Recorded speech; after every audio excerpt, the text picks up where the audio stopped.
Well, the Honda Transalp has been on the Australian scene for nearly 12 months now, during which time it has really lived up to the nameplate as a terrific all-rounder. Great for commuting, great for the odd adventure, basically everything in between. But Honda insists there is more to the Transalp than meets the eye, and it can be genuinely cross-shopped against bikes like the Yamaha Tenere, the new KTM 890 Adventure R, even the new GS 900 from BMW. In order to prove that, we're doing one of the greatest adventures you can imagine.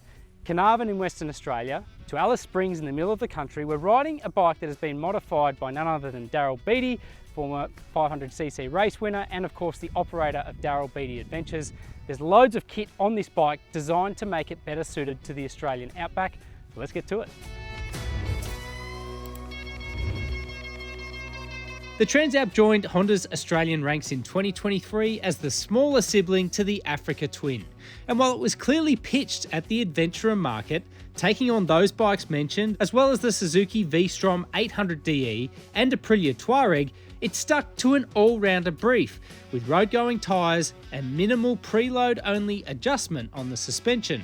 Here we're riding a Transalp with new tyres, a slip-on exhaust and about $1,700 worth of suspension work. With its circa $15,000 starting price, you could add all those features and still come in under the price of the Honda's major rivals. Righto, well this is new for you because you guys have had the Africa Twins for a few years. Why have you gone to Transalp? I guess firstly it's a new model. Honda wanted it out there to, put it in the outback. I think initially we probably thought, Africa Twins been so good for us, and it was difficult to make that decision to go, okay, Africa Twins worked, it's worked well, we've got repeat customers coming back doing these big trips across the country. Are we going to lose people when we change? But my feeling is that the reality of it, watching people ride in the outback, and it doesn't happen often, but some seasons we get to certain situations on the same track we do every year where bull dust has tripled or sand's crept in from the blow off the desert. So, and I just find that in general the experience level across the board, people you could see on an Africa Twin or a bigger bike not struggle but look nervous. Yeah. And I just thought 750's got to make them feel better, got to make them feel confident. And the whole idea I do this is for people to enjoy riding a motorbike. I still love the Africa Twin, but I'm enjoying the lighter bike. It behaves more like a lighter bike. At times it feels a little more nervous, little bit less weight, but I enjoy the feel of it. Well, I've been fortunate enough to be riding both this week, and it is fair to say this doesn't quite have that intimidation factor about it when you first get on it. Yeah. But the Transalp's always been a great all-rounder. It's certainly very road-centric. So what are the changes that you've done to tailor these to your tour, and why have you done that?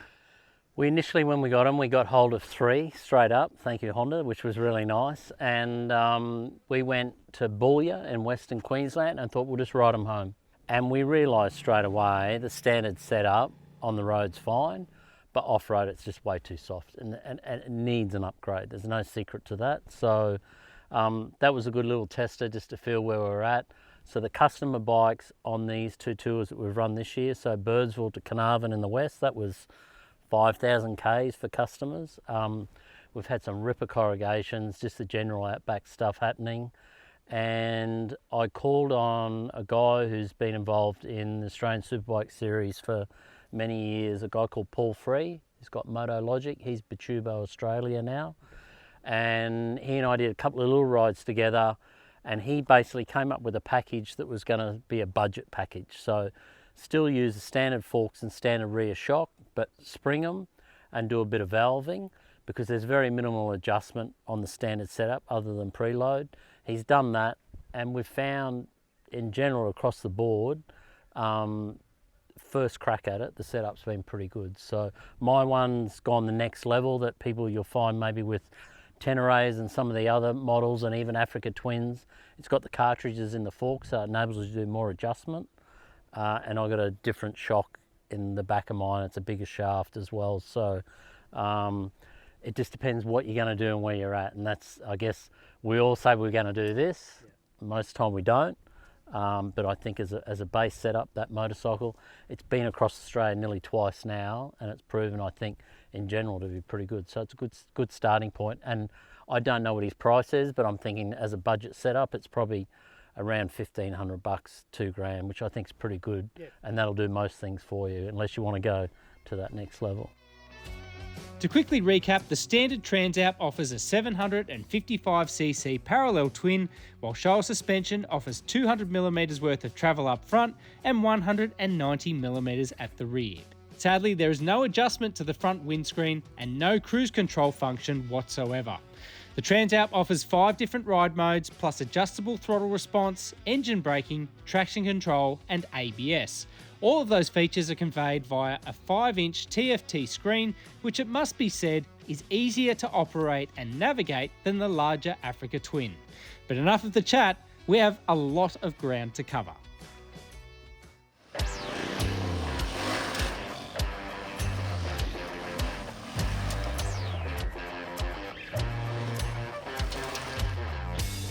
Okay, so first things first, as we've said from the top, spent a bit of time on the Transalp and on the updated Honda Africa Twin. What's sort of really immediate from the outset is that the Transalp feels like a much less intimidating motorcycle.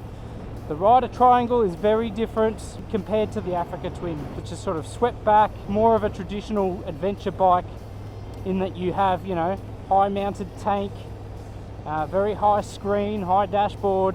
You're sitting really in the bike. This feels more like you're sitting on top of it, which is good for, you know, it's almost like a motocross bike in that sense. It's good for confidence and getting on top of the thing and getting it to turn through corners.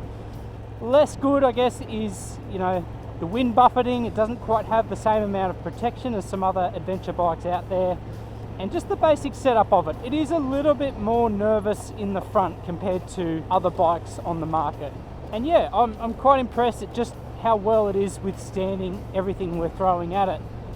The suspension changes are noted. You know, they do make a big difference in making this bike a lot more compatible with the dirt. The ride is still quite harsh over smaller imperfections, and the fork particularly is quite soft. So much so, you come into a heavy braking zone, the thing will dive quite a lot. It'll even dive and pitch a bit through harsher gear changes. It comes back to that all-rounder setting. It needs to withstand corrugations, which it's done really well, and it needs to withstand big washouts, you know, be consistent all the way through the stroke.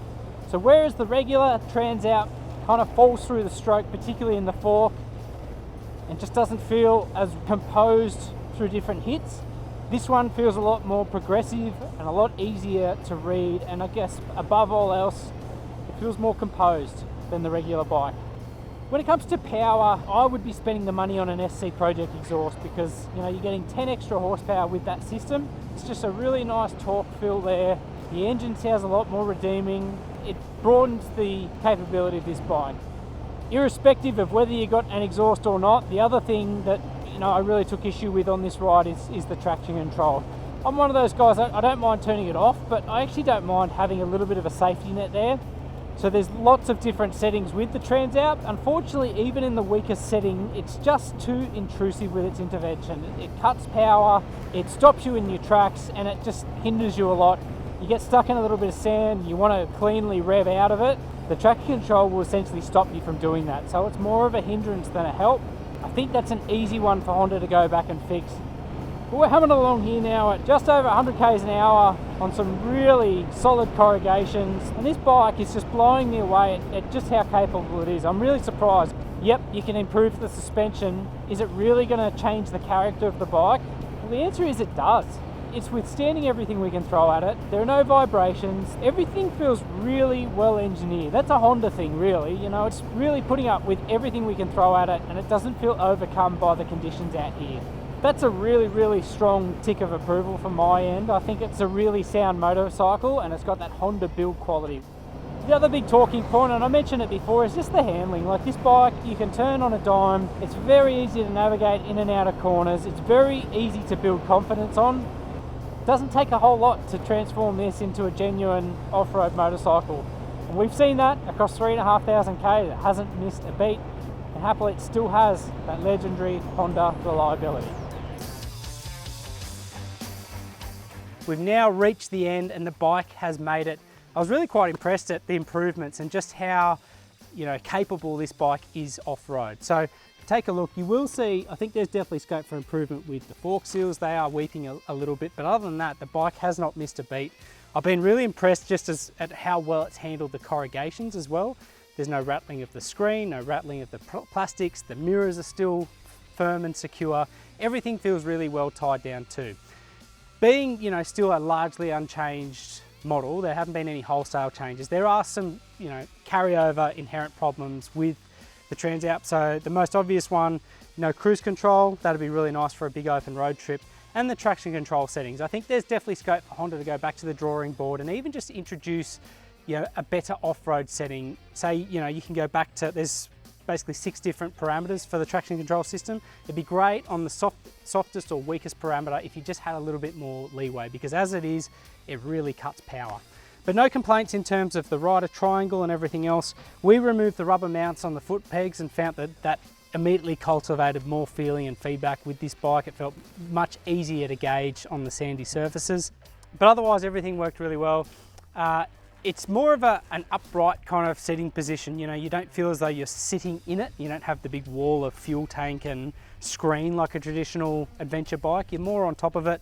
But I found quite comfortable sitting down, standing up. Standing up, I do feel, I'm trying to ride more and more on my toes because it definitely helps. You can't quite hang your heel straight down because you've got the exhaust pipe there. They've kind of got to be out facing in, which is supposedly the right technique anyway. But yeah, really impressed with this bike. I think, price point is still its major strength. There's a lot of other strengths to it too, but the fact you can get one $5,000 less than a Tenere is great news. You effectively add about $3,000 to the purchase price with the changes that we've made if you go the forks, the spring, and the SC Project exhaust. To me, that's money well spent, and you've still got a $2,000 saving over a Tenere. That's great savings money for a trip away.